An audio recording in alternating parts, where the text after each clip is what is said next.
"Happy birthday to me! Happy birthday to me!" sang Harry in a loud, cheerful voice. He pushed his hat back onto the back of his head and sang again. "Happy birthday, dear Harry! Happy birthday to me! Police Constable 5601." Harry Evans was driving back to the police station along the country roads of West Yorkshire. He was a short, round man with a friendly face and a cheerful smile. People liked him. Harry drove through a small village and continued along the quiet country road. He drove round a corner and stopped. There was something in front of him. Something big. Very big. And it wasn't really on the road. It was about 1 meter above the road. It wasn't doing anything. It was just there.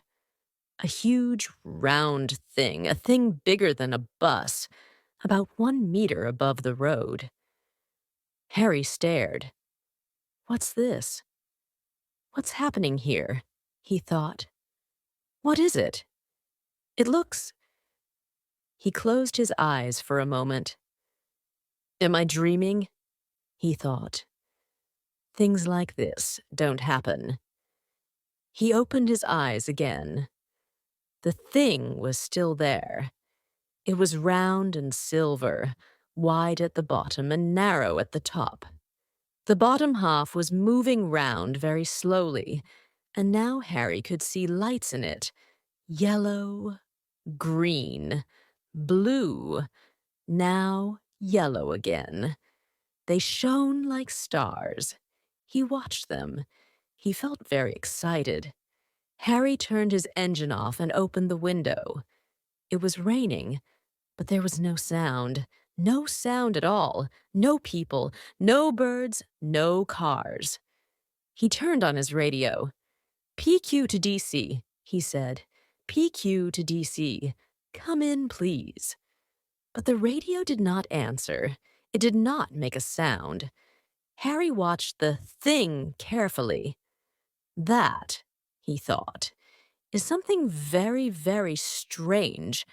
Something from another world, perhaps. It's a spaceship, or something like it. I'm going to get out and look at it. But Harry did not get out of the car.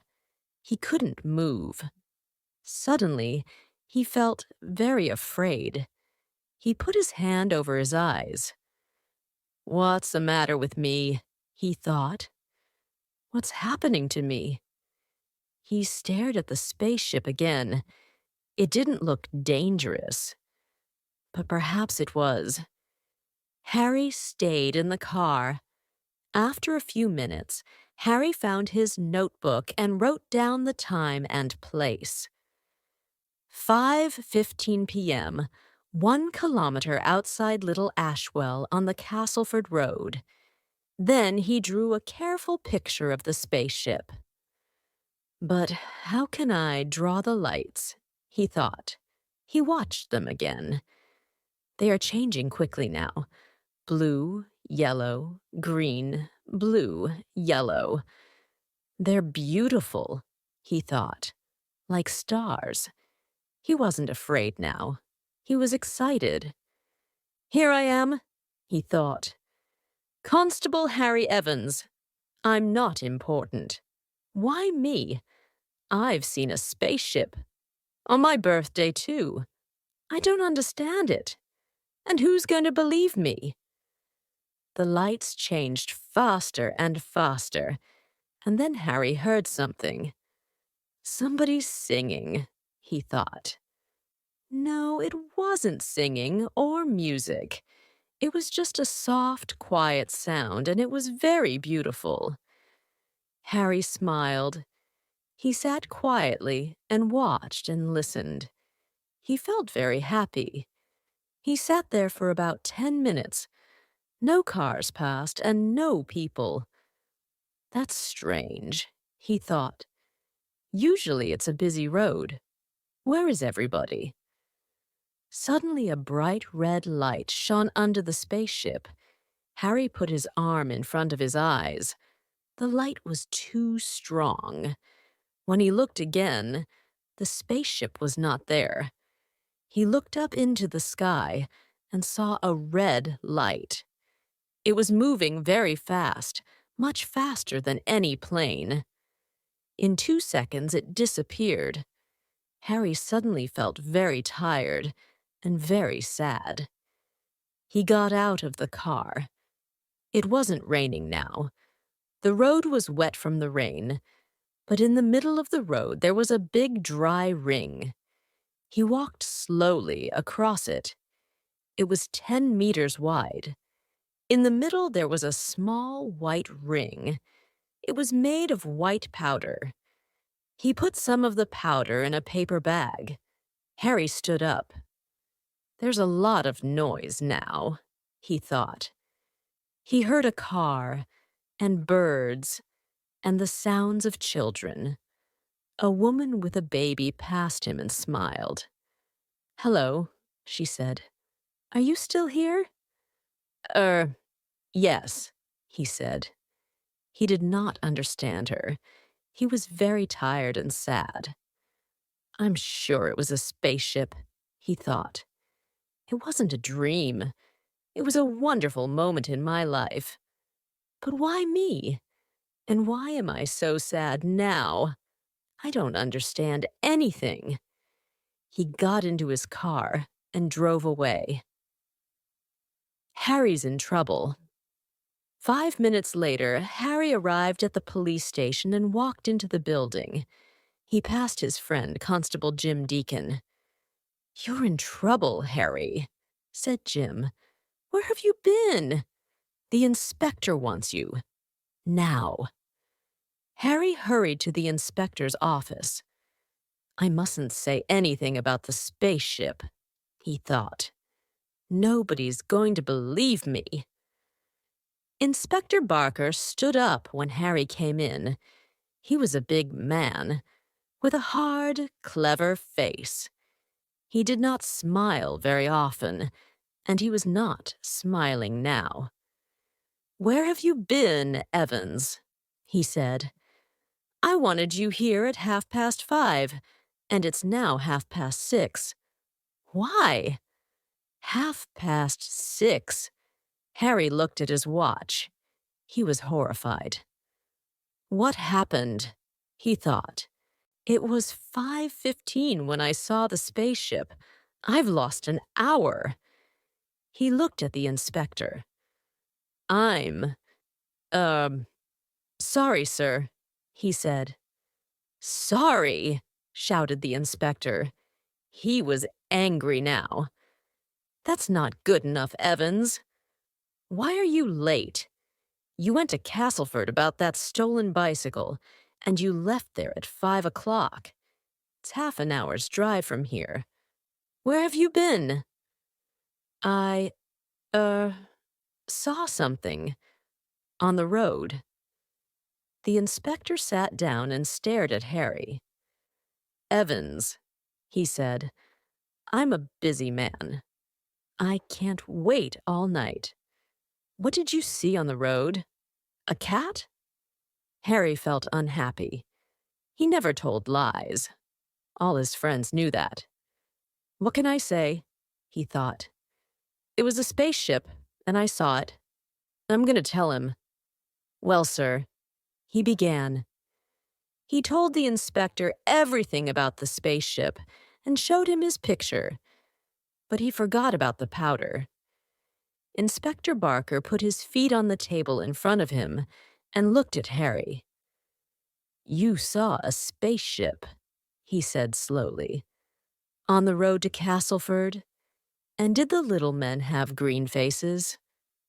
He smiled. It was not a kind smile. Harry looked hard at the wall above the inspector's head. "I didn't see any little men, sir," he said. "Or green faces." "Evans," said the inspector, "this is a police station, and you're a police officer, not a little boy. Go away, and don't tell me a silly story like that again." Later, Harry saw Jim Deacon again. Jim was a good friend. "I heard all that, Harry," he said, "about the spaceship. I was in the next room." "Barker didn't believe me," said Harry sadly. "I'm not surprised. People don't usually see spaceships on the road to Castleford. But I did. Today." "Well, I believe you. I think," said Jim. "Strange things can happen. I haven't forgotten that story about—" "This was different, Jim," said Harry. "It was ... He stopped. He remembered the lights and the music. No, it wasn't music. What was it? He felt sad again. Then he remembered the powder. "Look at this, Jim," he said. He told him about the powder and showed him the paper bag. Jim was interested. "Why don't we send this down to the laboratory?" he said. "We don't have to tell Barker about it. I can take it down there tomorrow." "Yes, all right," said Harry. "Perhaps the scientists can tell us something about it. Barker has to believe them." Jim Deacon knew Harry Evans well, and he liked him. He knew Harry was a good policeman, but it was a very strange story. "I've heard some strange stories," he thought, "but this is the strangest." The next day, he took the powder to the scientists in the laboratory. Then he drove along the Castleford Road to Little Ashwell. He stopped his car 1 kilometer outside the village, got out, and looked at the road. There was no white powder on the road, just some old newspapers and a Coke bottle. "Now what?" thought Jim. He pushed his hat to the back of his head and looked round. Everything looked very ordinary. Birds were singing in the trees. Nothing happened. Then a woman with a baby came round the corner. She smiled at him. "Hello," she said. "Are you looking for your friend?" Jim stared at her in surprise. "Sorry?" he said. "I don't understand." The baby was crying, and the woman picked it up. "You know," she said, "the other policeman, the short one, he was here last night. Are you looking for him?" "Oh, uh, no, not really," said Jim. "But is he all right?" "All right. Yes, I think so." "Why?" "Well, he looked very strange last night, you know. I thought perhaps he was ill." "Did he?" said Jim. "That's very interesting." He took out his notebook. "Tell me about it. What time did you see him?" "Well, I saw him twice, in fact. I passed him when I was going to the shops at about 5:15, and then I came back at about, 6:10. Jim thought for a moment. "But what was the policeman doing when you saw him?" "Well, the first time, when I was going to the shops, he was just sitting in his car. I think he was drawing something. I was very near, but he didn't see me. And then, when I got to the end of the road, I looked back. He got out of his car and walked towards the middle of the road. He had his hands out in front of him and a big smile on his face. It was very strange."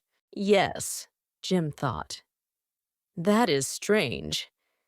Harry didn't say anything about that. He looked at the woman carefully. "And did you see anything unusual on the road?" The woman smiled. "No, nothing." "And you didn't hear anything?" "Number only the baby. When we left home, she was crying. But when we got here, she stopped and began smiling and laughing. She was pointing at something on the road, too." I didn't understand it. I looked, but there was nothing there. Nothing at all. But she was very excited. I see, said Jim. But I don't see, he thought. I don't understand it at all. And then, you saw the policeman again at 6:10? What was he doing then? He was standing in the middle of the road, answered the woman. I spoke to him, but he didn't understand me. He looked sad and tired. Are you sure he's all right now? Oh, yes, said Jim. Yes, yes, he's fine. Well, thank you. You've helped me a lot. That's all right, said the woman. She walked away. The baby was crying again. Jim walked up and down for a few minutes, but he didn't see anything. What did the baby see? He thought. And why is it crying now? Perhaps it's crying because it can't see the spaceship. Harry was happy when he saw it, and the baby was laughing at the same time. But why didn't the woman see it? He thought and thought, but he couldn't find an answer. A week later, the report on Harry's white powder arrived at the police station. Constable Deacon's name was on the report, but the constable on duty gave it to Inspector Barker. This has just come in from the laboratory, sir, he said. It was lunchtime, and Harry Evans was having a cup of tea upstairs. He was thinking about the spaceship. He thought about it every day. I haven't felt happy since that day, he thought. It was a wonderful day. But why did I tell Barker? He didn't believe me. And does Jim really believe me? He looked sadly out of the window. Jim found him there. Harry, he said, come on. More trouble. Barker wants us. Oh, no. What is it now? That report on the powder. It's just come in, and the fool on duty gave it to Barker, said Jim. Inspector Barker was walking up and down his office. He had a piece of paper in his hand. Ah, Evans and Deacon, he said. Good. Very good. Perhaps you can help me. I need some help. I don't really understand this. No, I don't. Now, listen.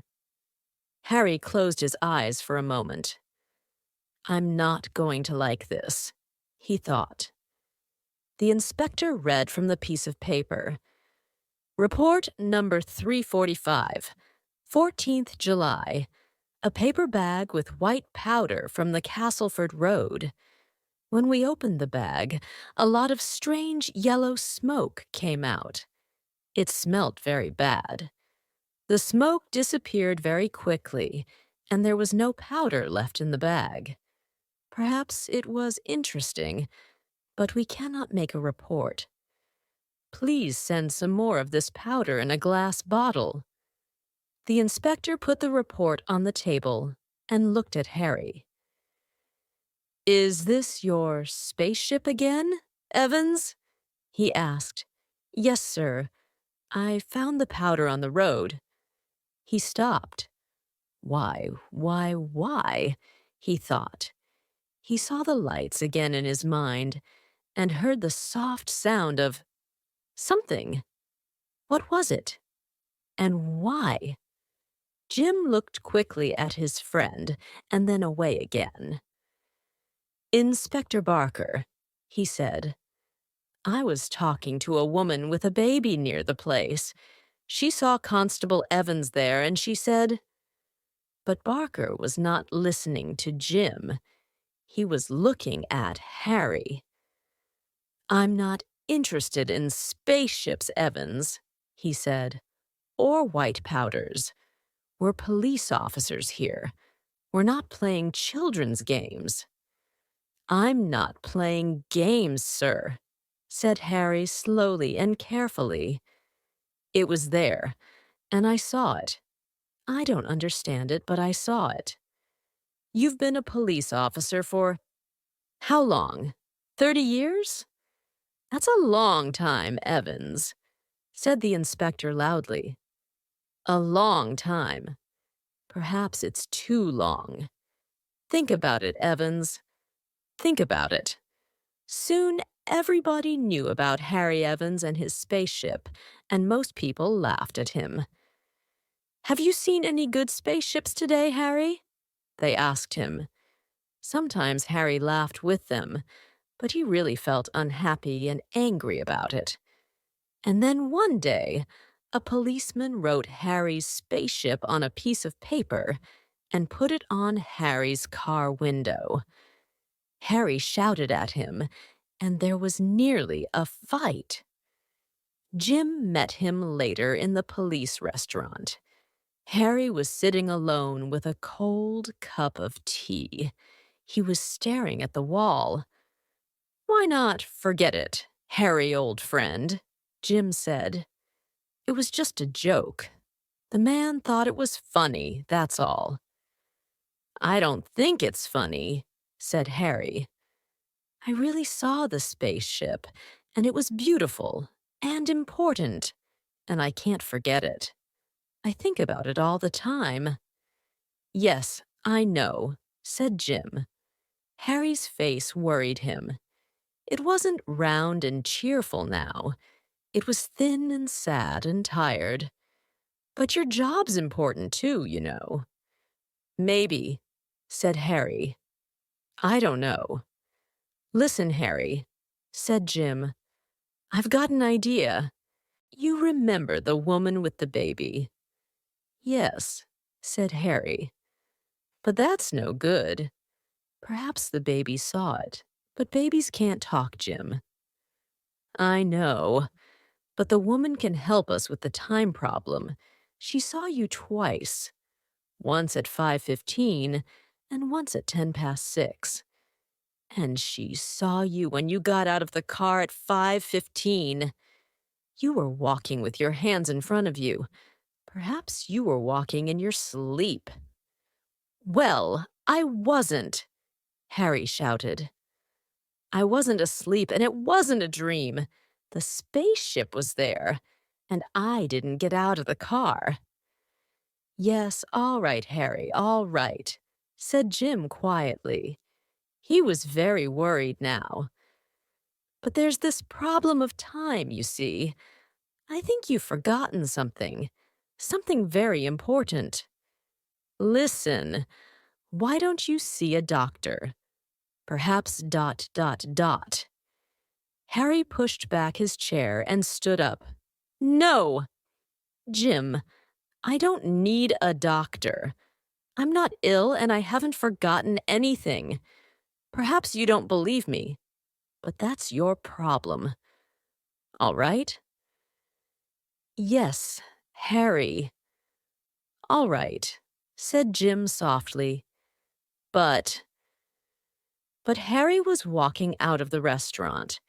Harry Evans did not see a doctor, but he could not forget the spaceship. He thought about it every day. "It's going to come back," he thought. "It's going to come back on my birthday."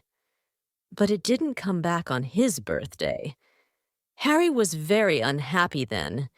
He couldn't sleep for 3 nights. He had bad dreams. He was very tired, and he couldn't eat. Jim Deacon went with him to the police doctor. Dr. Margaret Darcy was an important psychiatrist.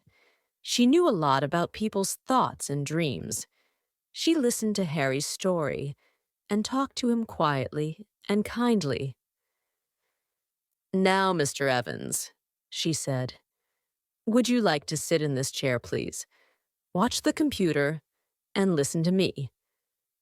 Dr. Darcy quietly turned on her cassette recorder. She looked at Jim.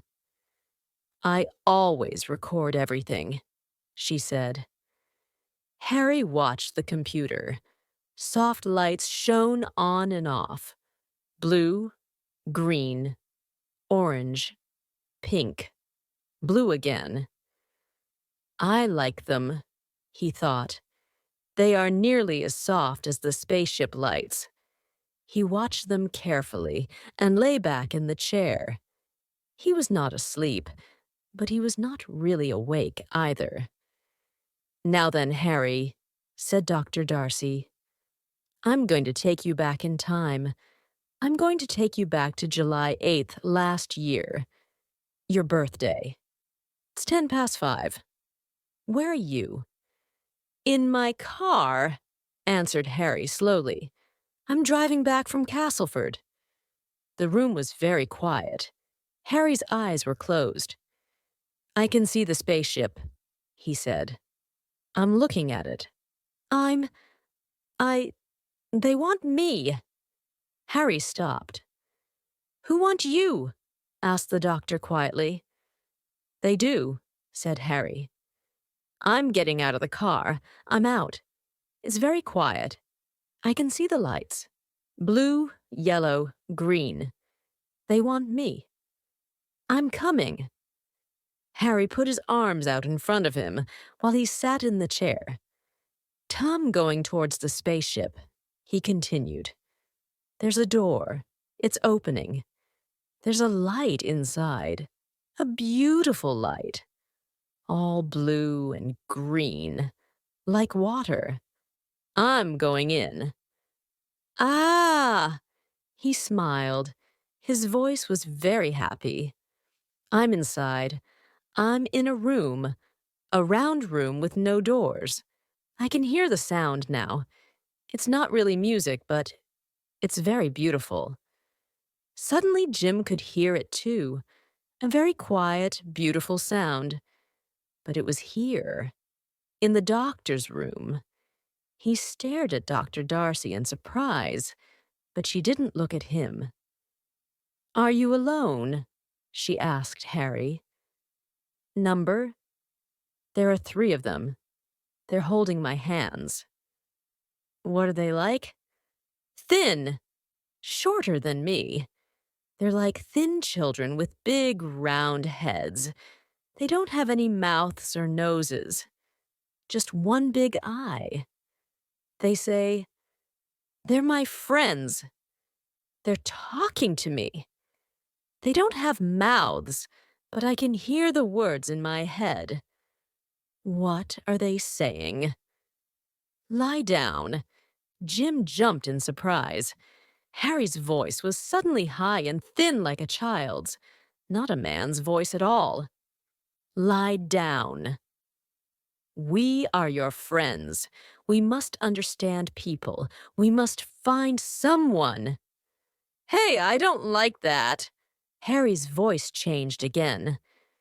"It's a ring," he said. "They're putting a metal ring round my head. It's a computer. I don't like it. It's listening to me. It's making a record of my thoughts. It's... Ah! That's better. It's off now. They're looking at it. They're pleased, I think. They... You are our friend. Your mind is open and full of light. It is not dark and closed like other people's minds. We need people like you. We can teach you. We can show you our home." Harry stopped, and a big smile came over his face. Jim could hear the sound very clearly now.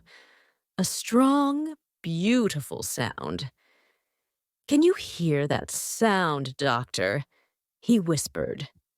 "Shh." "What sound?" "I can't hear anything." The doctor whispered back. "Be quiet." Harry looked sad. "They say I can't go with them. Not this time. They're giving me a drink. I don't want it, but I have to drink it. It's very cold. I'm going out of the door. I'm in my car again." "Can you see the space people?" asked the doctor. "Where are they now?" "What space people?" Harry's voice was angry now. I haven't seen any space people. I have forgotten them. I haven't seen them. Now there's a bright light under the spaceship. I can't look. The spaceship is gone, too. Dr. Darcy woke Harry up. She turned on the cassette recorder, and they listened to it together. "How do you feel now, Harry?" she asked. "I'm not sure," he answered slowly. "I'm happy because I saw them again. But why did they leave me? Why didn't they come back?"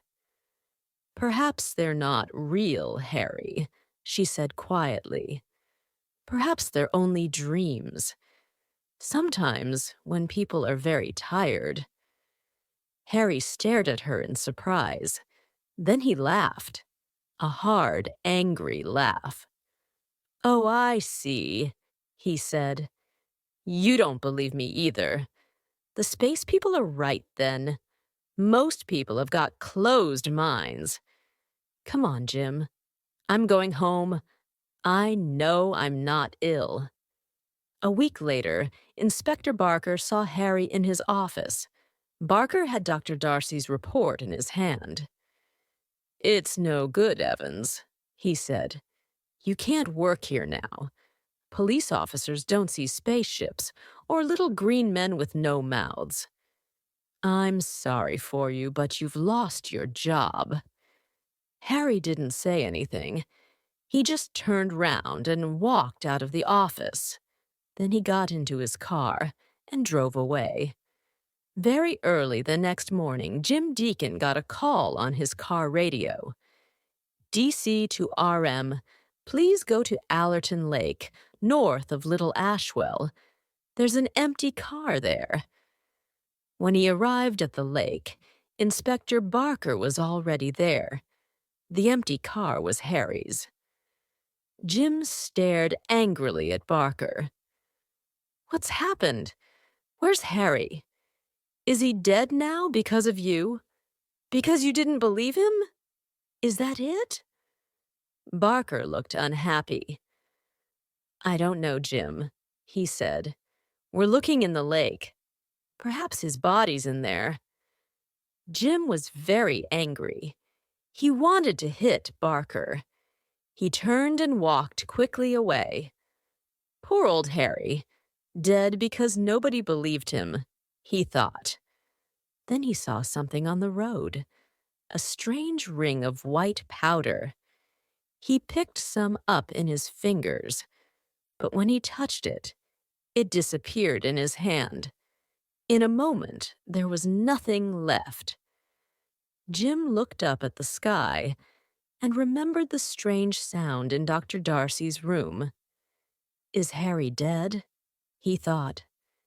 Perhaps he is. And perhaps he isn't. Perhaps he found something last night. Or perhaps something found him. I don't know. He looked back at Barker and the empty car.